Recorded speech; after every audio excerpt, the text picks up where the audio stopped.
The underwater treadmill is probably going to be the easiest thing to start obese cats in, because as I said, as you play with them, many of these obese cats, they don't feel like playing. All they want to do is lay around and eat. So if they're in the underwater treadmill, that can help. I will give recommendations slowly, so it's going to be brief.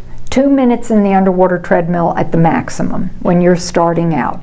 So you don't want to tax their their body so that they can't breathe or they're having problems. You also don't want them to lose interest and not do something.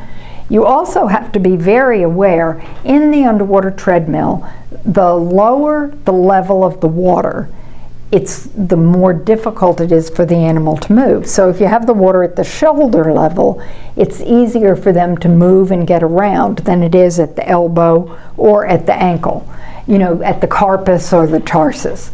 And so when you're working with them, you want to have it at the highest level that they can do, because that begins as the easiest for them. And additionally, you want to have like a little life jacket on them. You want to be in the underwater treadmill with them, because these animals can drown. I mean, if they can't walk and they lay down and they can't do anything, they can easily drown. So sometimes they need a little life jacket until they have the strength to be able to support their weight and to be able to do the endurance to do the exercise. You can have things in the underwater treadmill like pool noodles to keep them on the treadmill, because they'll also try and cheat. The sides of the underwater treadmill don't move, and if they can stand on the sides and not have a belt that's moving and not be forced to walk, they'll do it.